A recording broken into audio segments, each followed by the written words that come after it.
વડોદરામાં આજે એક શોક સભા થઈ અને આ શોક સભા કોના માટે હતી એ જાણશો તો દંગ રહી જશો. અજુગતું લાગશે, વિશ્વાસ નહીં આવે, પણ વડોદરાવાસીએ કરી બતાવ્યું. અને એ શોક સભા મગર માટેની હતી.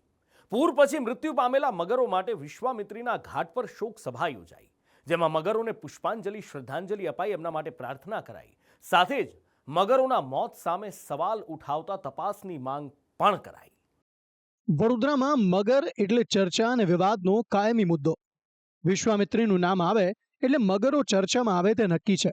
આ વખતે મગરો એવા કારણોસર ચર્ચામાં છે જે અત્યાર સુધીનું સૌથી હટકે છે. આ કારણ છે મગરોની શોક સભા.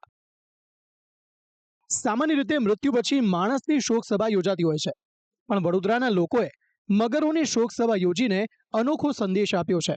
વિશ્વામિત્રી નદીના યવતેશ્વર ઘાટ પર આયોજિત મગરોની શોક સભામાં ઘણા લોકો આવ્યા.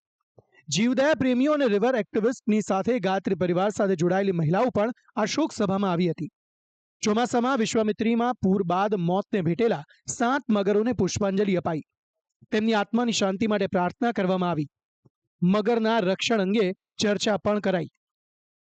એક્ટિવિસ્ટોએ તો મૃત્યુ પામેલા મગરોના પોસ્ટમોર્ટમ રિપોર્ટની નિષ્ણાતો પાસે તપાસ કરાવવાની પણ માંગ કરી છે. મગર જ્યારે મરી જાય તો એક પદ્ધતિ એવી છે કે કેમ મરી ગયા તમે શોધો, પણ જ્યારે મોટા પાયા પર મોટી સંખ્યા થાય તો તમારે જોવું પડે કે આના કારણો શું છે. સસ્પિશિયસ એટલે તમારે શંકાથી જોવું જોઈએ અને પોસ્ટમોર્ટમ કરવું છે. અને મારી દ્રષ્ટિએ 2 વસ્તુ છે. એક તો એવું છે કે આ ઘટનાને લઈને બધા જ મગરોના પોસ્ટમોર્ટમનો રિપોર્ટ કોઈ એક એક્સપર્ટ કમિટીને આપવો જોઈએ, અને એ એક્સપર્ટ કમિટીએ પ્રેસ કોન્ફરન્સ કરીને કહેવું જોઈએ કે એનું કારણ શું છે.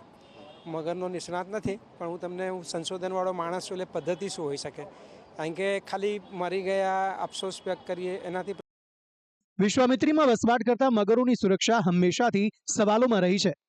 તંત્ર પર હંમેશાથી બેદરકારીના આક્ષેપ થયા છે. હવે જઈને મનપાને વિશ્વામિત્રીનો પટ પહોળો કરવાની સમજ આવી છે, ત્યારે આ કામગીરી માટે મગરોને અન્ય સ્થળે ખસેડવામાં પણ આવ્યા છે, જેનો પણ જાણકારોએ વિરોધ કર્યો હતો. એવામાં મગરોની શોક સભા યોજીને લોકોએ તંત્ર સુધી પોતાનો સંદેશ પહોંચાડવાની કોશિશ કરી છે. હવે 1-3 મહિનામાં એકદમ 7 મર્યા તો ડેથ થાય, પણ અમને જ્યારે શંકા હોય કે આવું ઉપરાઉપરી મગરો મરે છે તો અમે એના માટે ITI વગેરે કરી છે, માંગણી કરી છે, અને એ બધું પેપર તો પાઇપલાઇનમાં જ છે, પેપર વર્ક તો. પણ અમારે એક શોક સભા કરવાનો સમય આવ્યો કે ચલો વડોદરાના સદસ્ય છે મગર. જ્યારે વિશ્વામિત્રી નદી હતી ત્યારે એમાં મગર હતા, પછી માણસ પૃથ્વી પર અવતર્યા છે.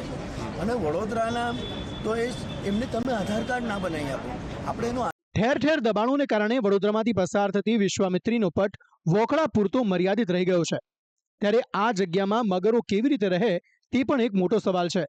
ચોમાસામાં નદીમાં પૂર આવતા મગરો લોકોના ઘરોના મહેમાન બની જાય છે, તેમ છતાં તંત્ર હરકતમાં આવતું નથી. એવામાં જોવું એ રહેશે કે વિશ્વામિત્રીના શુદ્ધિકરણ અને પટને પહોળો કરવાની યોજનાનું પરિણામ શું આવે છે. કૃણાલ શર્મા, સંદેશ ન્યૂઝ, વડોદરા.